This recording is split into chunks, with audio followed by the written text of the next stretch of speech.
Bonjour, je vais essayer de donner les points essentiels des cadres de référence dans de petites vidéos successives et ça parlera des cadres de référence de physique et de chimie en terminale, c'est-à-dire en deuxième année du bac. Le premier sous-domaine, c'est les ondes. Et ce que l'élève doit savoir pour passer un examen de baccalauréat, c'est d'abord, dans les ondes mécaniques progressives, l'élève doit savoir définir une onde mécanique et sa célérité. Donc, c'est quelque chose que l'élève doit connaître et donc qui est une chose qu'on peut très bien vous demander au cours de l'examen. On peut vous demander de définir une onde ou d'utiliser cette définition justement pour dire que cette réponse ou celle-là est correcte lors de QCM ou de choses similaires. Il faut aussi que l'élève connaisse la célérité d'une onde. Donc, c'est la vitesse de propagation de l'onde. Donc, il doit aussi pouvoir définir ou donner ou identifier la vitesse de célérité d'une onde. Deuxième point, l'élève doit définir aussi et savoir définir une onde transversale et une onde longitudinale. C'est-à-dire, une onde transversale, c'est une onde dont la direction de propagation est perpendiculaire à la direction de déformation, c'est-à-dire de perturbation.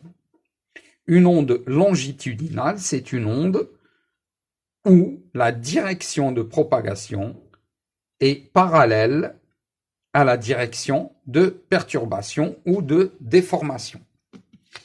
L'élève doit aussi pouvoir définir qu'est-ce que c'est qu'une onde progressive. L'élève doit aussi connaître la relation entre l'élongation d'un point du milieu de propagation et l'élongation de la source, à savoir la relation que vous voyez qui est ym à l'instant t est égal ys à l'instant t moins tôt. Cela veut dire que chaque point M refait le même mouvement que la source S après un retard temporel qui est tôt. Donc l'élève doit connaître cette relation. L'élève doit aussi savoir exploiter la relation entre le retard temporel, la distance et la célérité, c'est-à-dire utiliser la relation, connaître d'abord la relation V est égal D sur taux, et aussi savoir l'utiliser, c'est-à-dire que si on lui demande de déterminer le retard temporel à partir de cette expression, il doit pouvoir le faire. Si on lui demande de déterminer la distance entre la source et le point où nous cherchons le retard temporel, eh bien, il doit aussi pouvoir le faire. Et si on lui demande aussi la vitesse, la célérité, il doit aussi pouvoir utiliser cette expression pour déterminer la célérité. Donc, exploiter la relation entre le retard temporel, la distance et la célérité. L'élève doit aussi être capable d'exploiter des documents expérimentaux et des données pour déterminer. C'est des choses qu'il doit connaître. Alors, une distance, un retard temporel, une célérité. Donc l'élève doit être capable de faire ceci.